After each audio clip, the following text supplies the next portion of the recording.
Something terribly wrong is going on in the prison city of Balduq.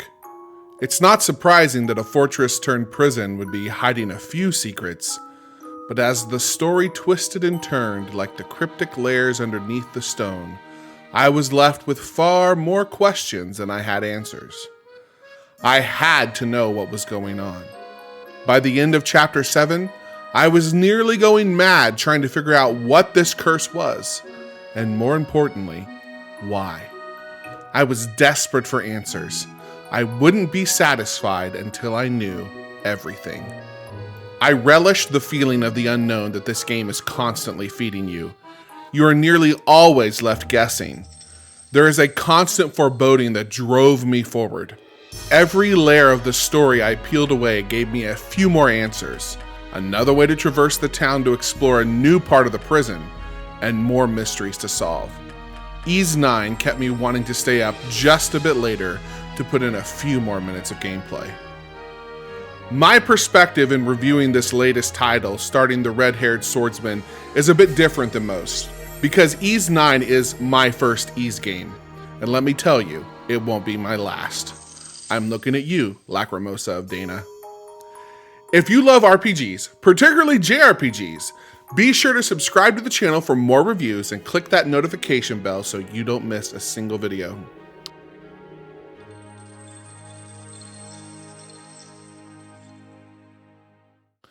Ys 9 Monstrum Nox puts you in the shoes of Adol Kristen, an adventurer with a knack for getting into trouble wherever he goes. Not too long after arriving in Balduq, he finds himself cursed by a mysterious woman named Aprilis, who turns him into a monstrum, a powerful fighter whose lone job is to protect the city from the Grimwald Nox, a parallel dimension full of monsters that are finding their way into Balduq and the surrounding countryside. A lot of Japanese role-playing games tend to tread old ground over and over, telling a story with similar beats and outcomes. But the entire time I was playing Monstrum Nox, I kept saying to myself, I've never really played through a story like this, or I've never really seen a JRPG that is paced more like a mystery to be uncovered. As much as I praise Falcom's unique take on storytelling, I'd also like to point out that there is room for improvement. There are some pacing issues that left me confused about what they were trying to do with the story.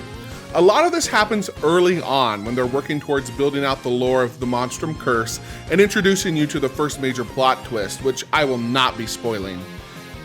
This fresh new take on storytelling, tied in with the gothic architecture, the outfits, and the over-the-top frenetic combat, simply left me wanting more. I chose not to complete everything the game had to offer in terms of collectibles, but after completing every major side quest and the main story, I honestly had built such a strong connection with Adol's friends that it made the credits rolling even more bittersweet. The prison city of Balduq and the surrounding countryside has a unique design that complements the incredible movement system built into the game. Adol, as the Crimson King, can zip from designated ledges using his gift called Crimson Line. Using this power, you can quickly maneuver the rooftops and belfries in the city, or find yourself on a high ledge in one of the game's many dungeons. Adol is not the only monstrum who is forced to live out their lives stuck in the city of Balduq, as you're introduced to locals who are also cursed and tasked with the heavy burden of dealing with the Lemures, the monsters who inhabit the Grimwald Nox. As you get to know your fellow monstrums and they join the party, you're given access to each of their gifts, which unlocks special ways to traverse the world that I think every open world game should take note of. It's a lot of fun to travel around Balduq. There is a fast travel system in the game, but using the gifts to get around was far more rewarding, especially as you unlock abilities that allow you to access harder to reach places.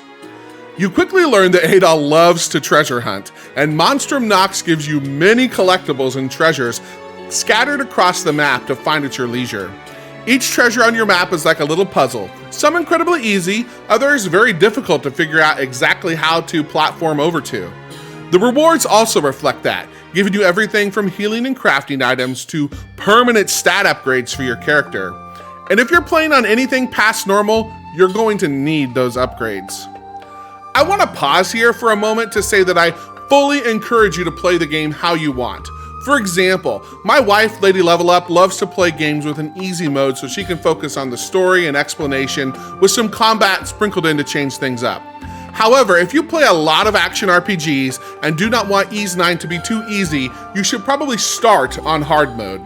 Normal is fairly easy. The best thing, you can change it on the fly and it doesn't impact your ability to earn trophies.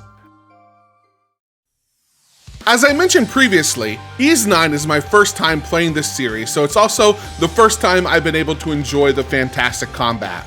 I'm a huge fan of action RPGs like Bandai Namco's Tales of series, so I feel right at home hacking and slashing and spamming special attacks to destroy every single one of my enemies. While you start the game with Adol to teach you the basics, you can eventually play with up to 6 total party members. All of the party members have different attack types that damage certain enemies more efficiently. Are blue numbers popping up while you're attacking? Switch the party member with a different attack type. On the field, there are multiple monsters you're relentlessly going after, each with their own weaknesses. This will cause you to need to constantly be switching between the 3 chosen party members. As you damage the monsters with your basic attacks, you're filling up a special attack gauge that will allow you to do special moves that deal an incredible amount of damage. Throughout your playthrough, you'll unlock new special attacks, all with various costs. This allows you to mix and match to create attack patterns that you enjoy, because you'll be spending a lot of time rocking out to the fantastic soundtrack and bashing on monsters and giant bosses, especially when you enter the Grimwald Nox. One of the aspects of Ys 9 that I enjoyed was when the moons turned red and the stakes were raised, presenting you with a tower defense style arena where you upgrade structures to help you defend against the incoming Lemures. These missions can be failed and restarted, giving you the opportunity to grind for needed materials to upgrade your structures if you need to. After each encounter, you're given a rank based upon how well you did inside of the Grimwald Nox. Can you achieve S tier for each encounter?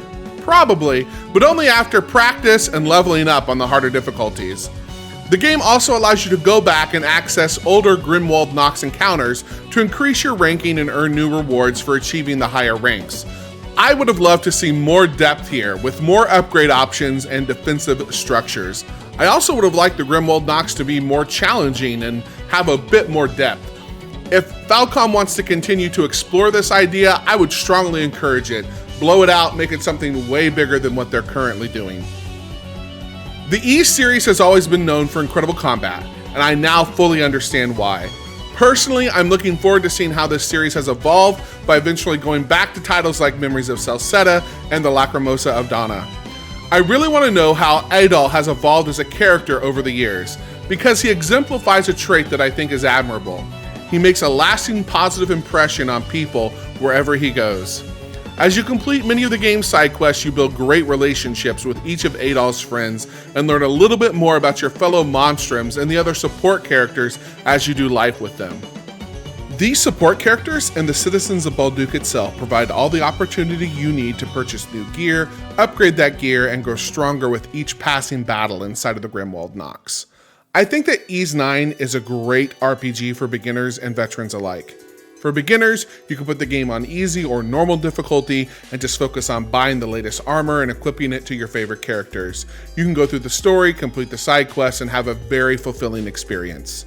For those of you who like a challenge, you can crank up the difficulty. Find all the needed crafting items to upgrade those weapons, seek out the legendary weapons, find every collectible, and have a very fulfilling experience.